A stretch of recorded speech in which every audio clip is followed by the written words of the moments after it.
A shot list is a crucial tool for expressing your creative vision in a practical way. Today's mini masterclass will give you the tools necessary to make a shot list, reading the script carefully for its emotional content, and be ready to make your day. I'm Leland Crane, New York-based director of photography, CEO and co-founder of Shotcraft, an AI-powered shot listing tool.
Okay, what is a shot list and why is it so important?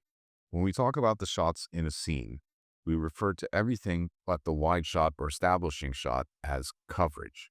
And how we cover a scene is going to affect the editing style and the emotional content of the material that we're shooting. In some cases, shows like Adolescence or The Studio use one long continuous take to cover a scene. But embedded within that long take are close-ups, are over the shoulders, are two shots. So even if we think we're going to use a continuous take or be extemporaneous on the set, it's really important that we make up a shot list in advance so we understand better the story beats and how the coverage works. So where do we start? Step one, read the script. Step two, read the script again. Step three, read the script one more time. It's very important to understand the emotional content because that's going to drive your decision making for your shot list. Then it's also very important if you're the DP to meet with the director, or if you're the director to meet with the DP, so you can come to a singular vision of how the scene is going to be shot. When a director and DP are on the same page, the the shoot will go much smoother, much faster. Everyone needs to see the shot list. It's not just between those two. The AD will want to see the shot list to determine how many shots are going to be attempted, and that's going to help them understand how long it takes to shoot a scene and what other elements are necessary. Makeup will want to know when you're doing close-ups versus wide shots. Wardrobe is going to want to know when they'll have to dress the entire person or maybe when they're going to see the shoes of the characters. Well, actors would prefer to be in comfortable shoes rather than in heels. And sometimes they can be because we're only shooting them from here. Uh, then special effects makeup will want to know if we're seeing a very large group of zombies or just a single zombie in close up because they'll have to do a lot more work on that single zombie than they will have to do on a wide group. Uh, the lighting department, gaffer, and the electric team are going to want to know what kind of setup you're doing so they can light it. Grip department will want to know whether they're going to need a dolly or a crane, or if you decide you're using Steadicam or handheld. All of these elements have to be communicated to the crew, and it all funnels from the shot list. Special practical effects will want to know what you're seeing in the shot. Are you seeing the whole house burning down? Are you only seeing a close up with some flames in the background? These are two vastly different things when in the script it may just say the house is on fire. What are we actually seeing of the house on fire? It's very important to have the shot list if you can before you go and scout the locations because as you look at the locations, it's going to inform what you can do and what you can't do out of your vision of the shot list in advance. If you can, have at least a rudimentary shot list before you scout the locations with the team. So that pretty much wraps up our discussion of what exactly a shot list is and who makes it and who needs to see it. In our next lesson, we're going to go break down the nomenclature of shots so that we can properly communicate what kind of shot we desire to see.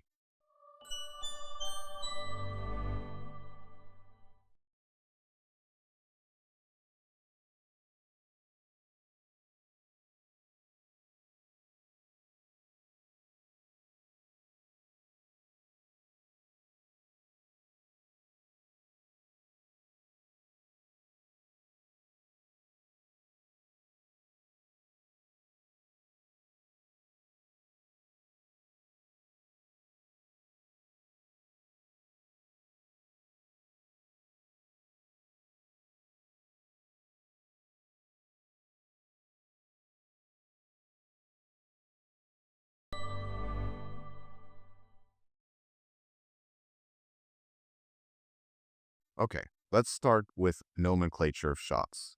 There are a lot of descriptive words that we can come up with for shots, but let's define the ones that are in most common usage.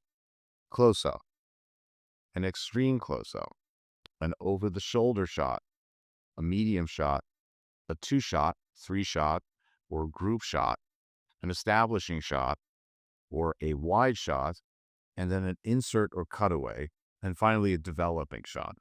Here, if you're on a figure, you can see that the close up is generally speaking from here to here. An extreme close up would be something like this, which sometimes is known as a choker because it cuts people at the neck. Anything in this area and is a close up. Sometimes people talk about medium close ups, meaning they're uh, a little bit wider, or wide close ups. And it's important to work with your team to make sure that you are all understanding what you mean by a wide close-up. Is this a wide lens being used for a close-up, or is it just wider than your ordinary close-up? So it's important that you get on the same page with everybody about that. The next shot we should talk about is a medium shot. Medium shot is usually from about the sternum to the head. It's a little bit wider than a close-up, but it's still allowing you to see the performance of the actor in because the face will be covering most of the frame. Uh, then we have a full shot, which is from head to toe. That's a very important shot to understand, be able to communicate. A cowboy shot, which is something that developed from old Western movies, where we can see just below the hips, so we can see the guns of the cowboy. Uh, and Finally, the most important shot in most movies and television shows is an over the shoulder. All right, let's just dig a little deeper into what an over the shoulder shot is because there's often confusion about this. The over the shoulder means we have a shoulder of one person and the full face of another person. It's a way of connecting two people in space and showing usually a slightly more intimate conversation than you would have if you just had close ups. What's really important, though, is that we have the name of the shot over the shoulder. Jenny, for example, is a shot of Jenny. Jenny is the subject of the shot, and we only have the shoulder of the person that they're talking to. Another very important shot in filmmaking is the two shot. When I draw a two shot, it's usually I use the points of the nose to determine which way people are looking. This particular two shot is what we call a 50-50, meaning 50% of the frame is one character, 50% of the frame is another character. This is a modifier of a two shot. And anytime you have two people in the frame, it's a two shot, unless, like we just described, you're only seeing a shoulder of one person, then it's an over the shoulder. You can have a two shot that's favoring one person, meaning they're in focus, they're facing the camera more, or you can have a two shot where it's balanced, and this is what we call the 50-50. When we have more people in the frame than two, we call it a three shot, a four shot, or beyond that, we usually just say it's a group shot. When a shot is described as a wide shot or a long shot, which is a confusing term in my opinion, the wide shot is seeing usually the whole of the space or at least all of the characters. Sometimes you'll have a shot with a bunch of people at a table and you need a wide shot or an establishing shot to show where they are in relationship to each other. Sometimes this will be a high angle, it could be a low angle, but uh, the nomenclature of wide shot means we're seeing a lot of the set. An insert or a cutaway is a shot that usually doesn't have any people in it. It might have a hand, it might have, if it's a bag of money sitting on the floor, it might be next to somebody's shoes. But generally, you're not going to see people talking in an insert or a cutaway. It's important to have these to establish where they are in space, and also to emphasize that object. Maybe it's a gun, maybe it's a bag of money, maybe it's an ant crawling towards up a character's sleeve. But also an important element of a cutaway is because it doesn't have any dialogue, it can be cut to in many situations, and it can get us out of difficult editing situations where we don't have exactly what we want. We can always cut to the cutaway. In the old westerns, we used to have shootouts that often had complicated and elaborate coverage. Uh, and very often you'd see a shot of a horse winnowing, going like, "Wah." Well, that cut to the horse was always a good way to cut to a neutral object. So then we wouldn't have to worry about what the next edit was. This will get lead into our discussion of the director's line. So cutaways are and inserts are very crucial in the edit. A developing shot is something that we talked about a little bit already. The scene in Goodfellas where we have a shot that and Woody Allen used these very often, moving through space. Usually the camera is moving. Sometimes the camera can be static and everything can move towards the camera, but it's usually a shot that develops from one type of shot, let's say a wide shot, into an over the shoulder, or maybe going from a wide shot to a two shot to an over the shoulder to a close up. It develops from one type of shot to another. Okay, let's take a look at a few examples from a film I shot called Basement by Robert Rosenbaum, which is available on Amazon if you'd like to see it. This was shot in one location during the pandemic. They had 9 characters, so there was actually some complicated coverage. But let's start with something simple. This is the opening shot of the film, which shows us the space that we're in, basements, shows us the main character coming down the stairs. And then we cut to a medium shot, or we could call it a close up, but it would be a medium close up. And back to the wide shot. Then the second character, his daughter, comes down the stairs. We see an insert or cutaway, which turns into a close up. Then we have a two shot that shows both characters, and we go back to a close up. Let's zip ahead a little bit, find some other interesting shots. Now we're at a different part of the movie. A little bit later, we have a new character introduced. We see him in a two shot. And that turns into another two shot. This is kind of an over the shoulder, but it's really could be called two shot also. Now we have an over the shoulder. There's an intense moment of dialogue between these two characters. We have an over the shoulder of our bald character. We won't give you the names right now. And then we have an over the shoulder of our other character. We go back and forth as these two characters talk in this intense moment. Over the shoulder, which is one of the best ways of orienting the viewer and showing them the intensity of this discussion. Let's take a look at one more scene to show you a few more examples. All right, in this scene, we have multiple characters. We start with a cowboy or full shot. As this person comes closer, becomes more it becomes tighter. Then we cut to the other three people in the scene. And now we're kind of over the shoulder of the bald character looking at the black guy who's standing up. Then we have a three shot. Now this is a group shot. Back to a three shot, and then a medium shot back to the three shot.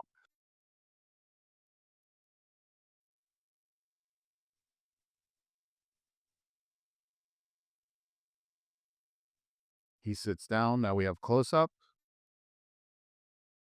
a two shot, another close up, and another medium shot. More characters come into the scene. The important thing here is that original wide shot established where everyone is. So when we have this group shot and then cut to the two shot, we're oriented. The people on left are looking right. The people on right are looking left. Let's just let this play out so we can see shots we're talking about.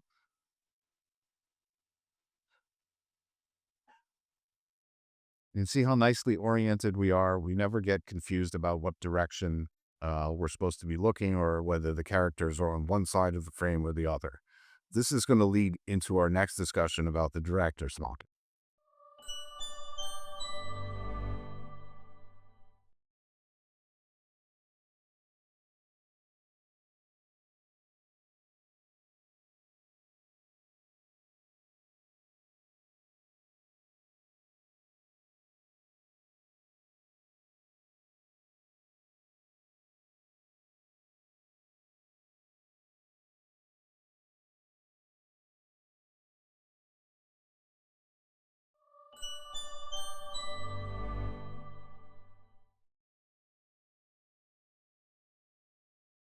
Okay, now that we've got the names of the shops, or the nomenclature of the shop, let's talk about how we describe the shop beyond just the shot type.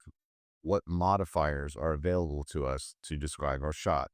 Movement, framing, focus, lens, camera position being low, high, framing conventions, talk space or negative space or short siding. All of these are modifiers. Let's go over them a little more in a little more detail. We have to think of these modifiers as tools to guide the eye of the audience. So how we guide that eye is can be done in with very blunt tools, like a hammer, or they can be done with very fine tools, like a scalpel. Where we actually put the camera is probably the bluntest tool we have. If we put the camera low on a close up of somebody, that's going to say something very different than if we put the camera high.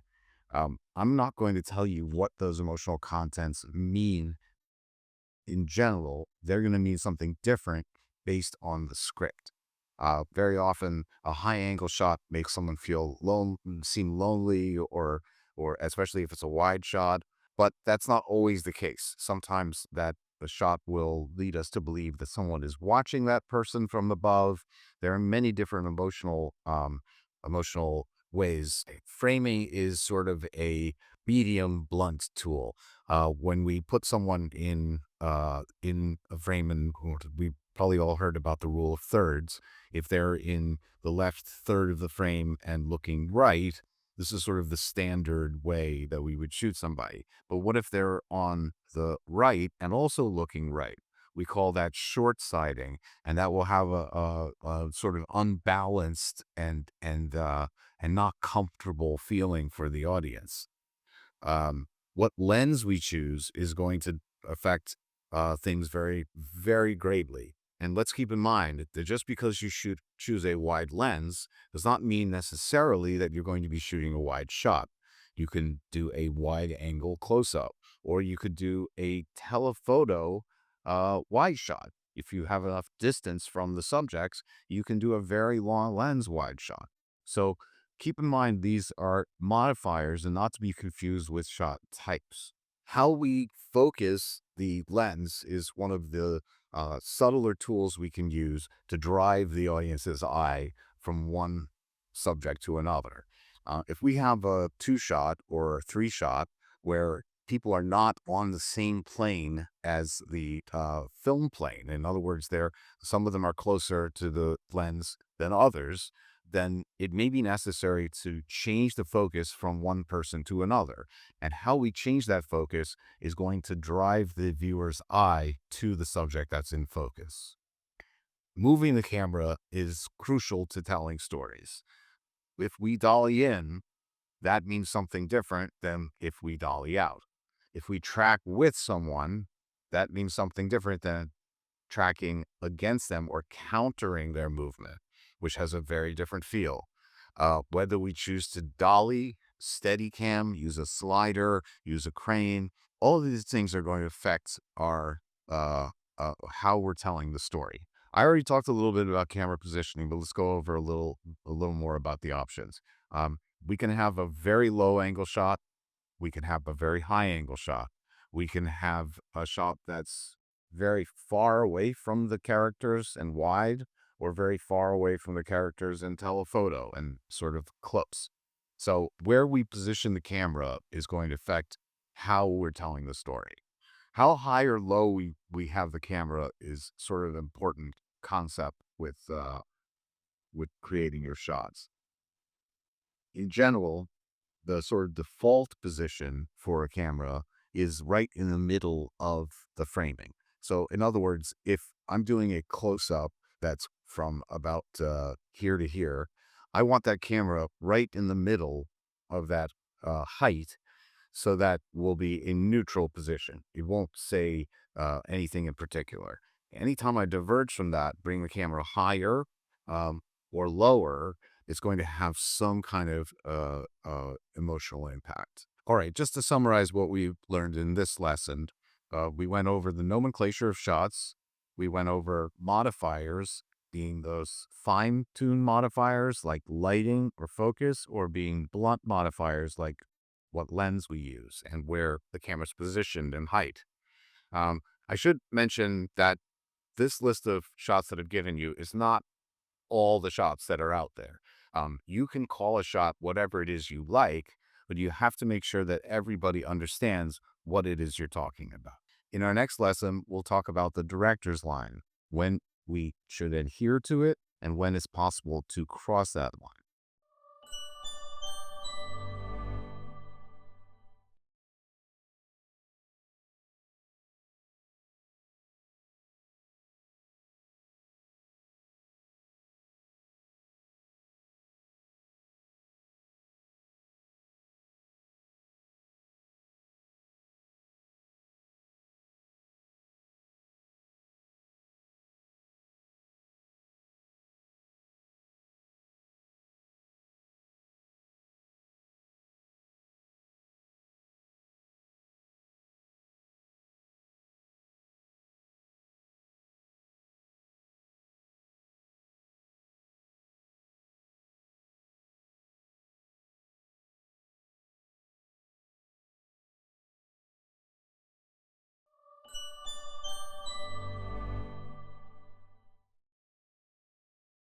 What is a director's line? We hear this often, a director's line or the 180-degree line.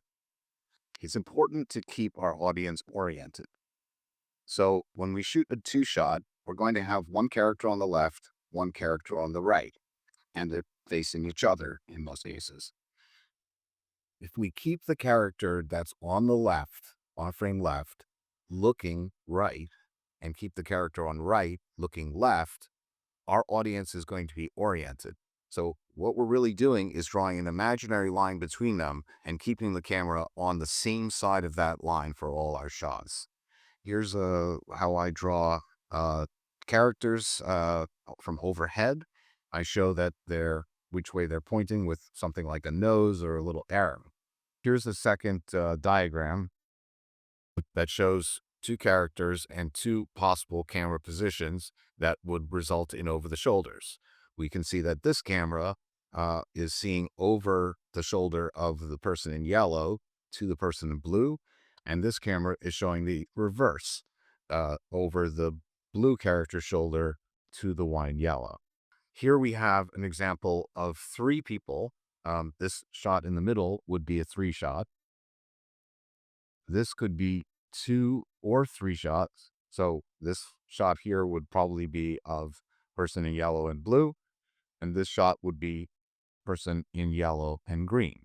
Here's where it starts to get a little more complicated because when we have 3 people, we actually have 2 director's lines. We have a director's line between yellow and green, and we have a director's line between blue and yellow, or orange, I should say. Here we have these blue cameras show an OTS of the orange character and OTS of the blue character. Those shots are going to cut together nicely, and they're also, very importantly, going to cut with our wide shot or our 2 shot. Any of these shots will cut together. Then on the other side, we have over the shoulder of orange, that's green to orange, and over the shoulder of green, which is the shoulder of orange and the face of green. Again, all these shots are going to cut together. In this one, we again have 3 characters. This would be an over the shoulder that shows the shoulder of green and both orange and blue together. This would be over the shoulder of blue, or over the shoulder, sorry, of green and orange with the shoulder of blue. An over the shoulder can have multiple characters in it. It can be an over the shoulder 2 shot, which may be a little bit confusing, but it's important to say, like, this is an OTS William and Mary, and you may have to make it very clear, say it's an over the shoulder William and Mary over Tom's shoulder. Now, when you have multiple characters, you may have to be more specific about whose shoulder you're over. Okay, now that we've discussed what the director's line is and how to maintain that director's line, let's talk about when we can break the line, when we can go from one side of the line to the other. Here's an example of a scene with 2 people. They're hearing a bomb go off. So we have a sort of 2 shot from one side, and then we go directly behind them. This is actually breaking the line.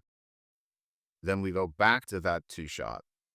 We're not unoriented here because when we hear that bomb go off, it triggers us to go behind them to see what it is they're feeling or they're seeing. Here they are looking up at the ceiling. And then we go back to the front of them simply. And it's important that we don't go back and forth on 2 sides of the director's line. It can work if we go quickly to one side and then to the other side. Here we have an insert, which is actually also very helpful when we're breaking the director's line. The insert is neutral. It doesn't have a line. So when we go to that insert, then we can jump quickly to behind the director's line and back to the insert. And then we're on the original line that we established. Okay, so there are sort of 3 different major ways to cross the director's line. One is when you have 2 characters whose attention is drawn towards the camera. They're no longer looking at each other, but they're looking at the camera. At that point, it's very easy to jump to directly behind them where they're looking away from the camera. Another example is moving the camera. We have a 2 shot of 2 characters, and we want to take the camera and move from one side of the line to the other. That will always keep the audience oriented because we're establishing where everyone is. The third way, when you have 2 characters, let's call them Jenny and Sarah, sitting next to each other, looking at each other, and then William walks behind them and they turn their attention to Willie. Well, this creates a new director's line between William and Sarah and between William and Jenny. Something like what we showed before with the 3 characters in the frame. So those are the major ways we talk about the director's line. It is a complicated subject, and it deserves its own class, but this should give you at least a basic understanding of the line.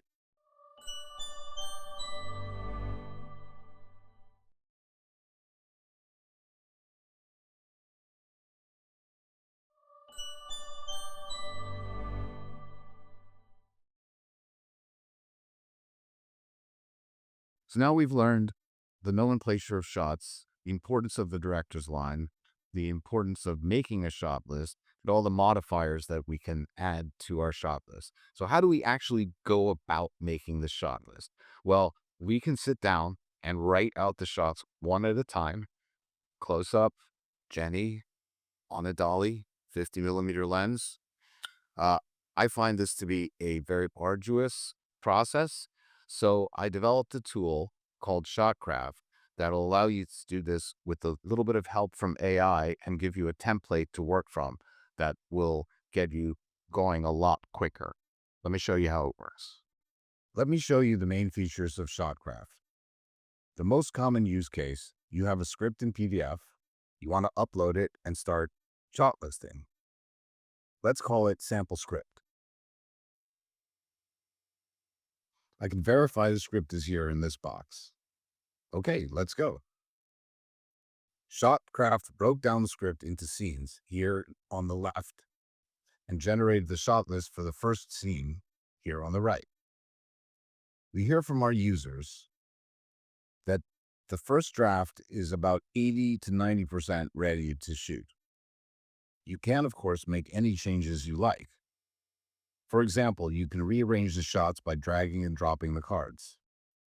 You can add a new shot by clicking this plus button and enter the main parameters of the shot.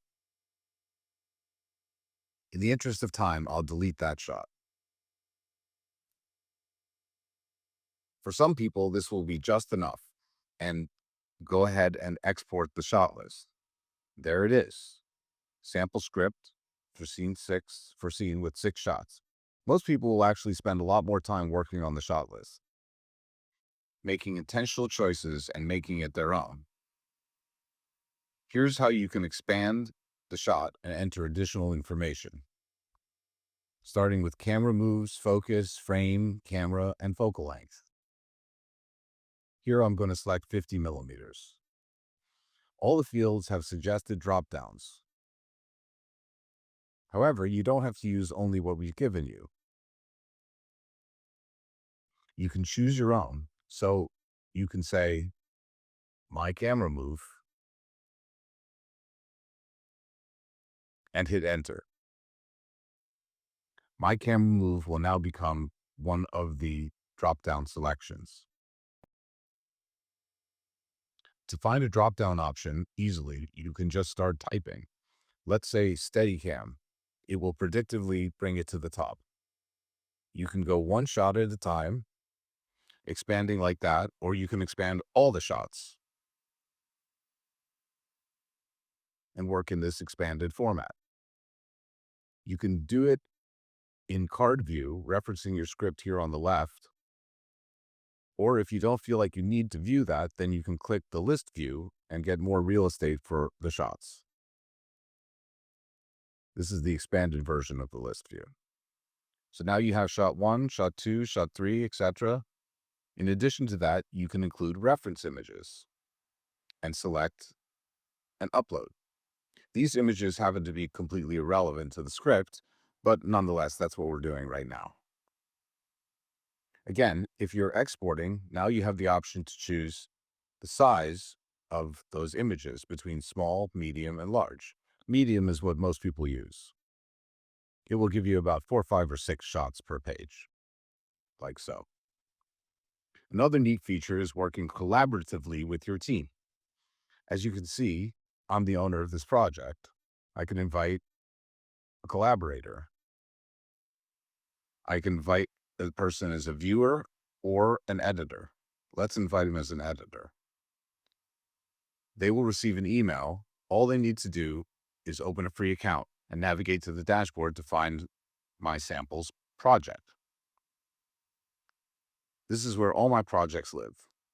I happen to have a lot of projects. Here's my latest one. Occasionally, people don't have scripts in standard format. And for that reason, we've created an alternate workflow. Instead of uploading a script in PDF, you can just copy and paste the text. We've seen all sorts of scripts in different languages, and that's why we built this feature.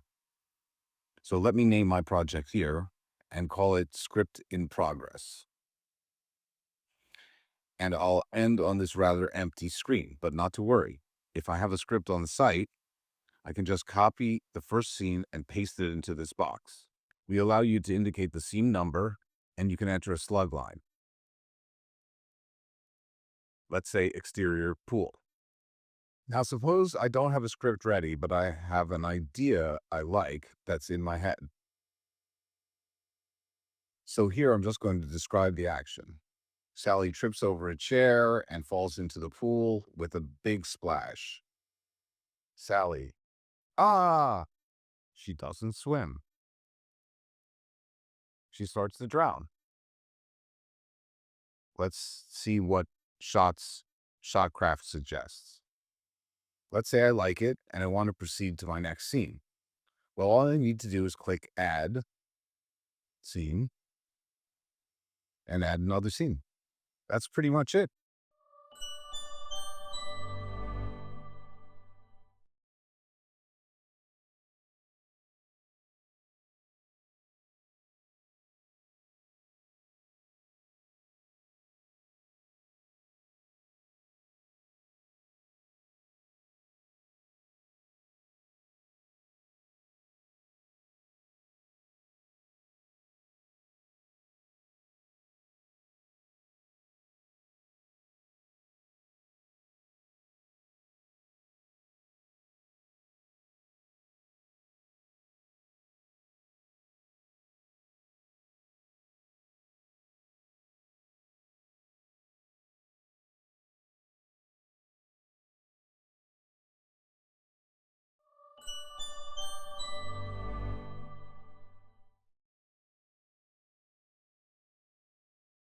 That wraps up our mini masterclass.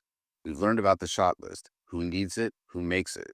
We've learned the nomenclature of shots, some modifiers of those, and also the director's line. It's a lot to take in. And the best thing to do is practice. And you can use Shotcraft for that. We've created a free trial offer that you're going to find information about in your MZ folder. Thanks for watching.